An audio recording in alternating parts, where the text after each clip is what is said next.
आज मामा घरको हजुरबुवाको 84 पूजा यानि कि नेवारी भाषामा भन्नुपर्दाखेरि दोस्रो जङको जुन चाहिँ राति गर्नुपर्छ, त्यही भएर हामी सबै परिवारहरू भेला भएर यसरी हजुरबुवाको दोस्रो जङको यानि कि 84 पूजा सुरु गर्छौँ। यस दिन चन्द्रमालाई साक्षी राखेर पूजा गर्नुपर्ने भएकोले ठल्लो माइजले सर्वप्रथम चन्द्रमालाई यसरी पूजा गर्नुभयो। मामा घरको हजुरबुवाको 84 पूजा यसरी हजुरबुवाको अगाडि ठुलो माइजोले पूजाको सामान राख्नु भएर सुरु हुन्छ। पूजा सुरु भएपछि सबैभन्दा पहिले ठुलो माइजोले हजुरबुवाको हात र खुट्टा यसरी धोइदिनुहुन्छ।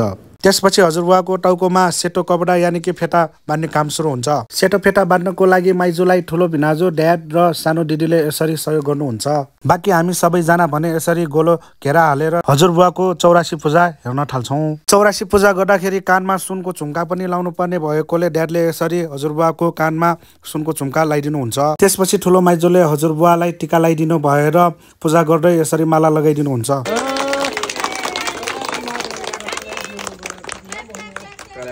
र यसरी हजुरबुवाको खुट्टामा ठोक्नु हुँदै माइजूले आफ्नो पूजा सम्पन्न गर्नुहुन्छ। त्यसपछि ठुलो मामा, माइलो मामा, साइलो मामा र कान्छो मामाले पनि यसरी पालै पालो हजुरबुवालाई पूजा गर्नुहुन्छ। त्यसपछि मम र सानो ममले पनि पालै पालो यसरी हजुरबुवालाई पूजा गर्नुहुन्छ। यसरी नै माइली माइजो, साहिली माइजो र कान्छी माइजूले पनि यसरी पाले पालो पूजा गर्नुहुन्छ। त्यसपछि ड्याड, सुदी भाइ, मिना बुहारी, अनुष्का, अनिसा, अलिसा, अंकित, अमन, ठुलो भिनाजु, ठुलो दिदी, सानो भिनाजु, सानो दिदी, मनिका, सारा भिनाजु, मैले, प्रतिमा, मनिष, नमन अनि छोरीले पनि पाले पालो यसरी हजुरबुवालाई पूजा गर्यौं। पूजा सकिएपछि हजुरबुवालाई यसरी कोठामा राखेर सगुन दिने कार्य भयो। यसरी 84 पूजा गर्दा मासु र अन्डा नचल्ने भएकोले सबैजनाले बर्फी र लड्डु यसरी हजुरबुवालाई सगुनको रूपमा दिनुभयो। सगुन दिन सकिसकेपछि केक काट्नुभन्दा अगाडि मामा माइजूहरू यसरी हजुरबुवासँग बसेर एउटा ग्रुप फोटो पनि लिनुभयो। त्यसपछि एकदमै हर्षोल्लासका साथ हजुरबुवाको 84 पूजाको केक कटिङ सेलिब्रेसन यसरी हुन्छ।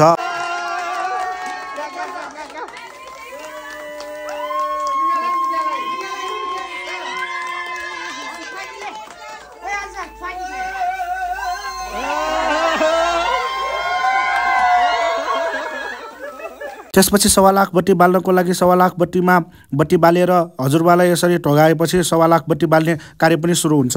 यसरी ठुलो मामा, माइलो मामा, सानो मम र कान्छो मामाले 1.25 लाख बत्ती बोकेर 1.25 लाख बत्ती बाल्ने ठाउँको यसरी परिक्रमा गर्नुहुन्छ। 3 राउन्ड परिक्रमा गरिसकेपछि सबैले पाले पालो यसरी लाख बत्ती बिसाउनुहुन्छ। लाख बत्ती बिसाइसकेपछि हामी सबैले लाख बत्तीको यसरी आशीर्वाद लिन थाल्छौँ र अन्त्यमा हजुरबुवाले उखुले यसरी लाख बत्तीलाई चलाइदिनु भइसकेपछि हजुरबुवाको 84 पूजा सुसम्पन्न हुन्छ।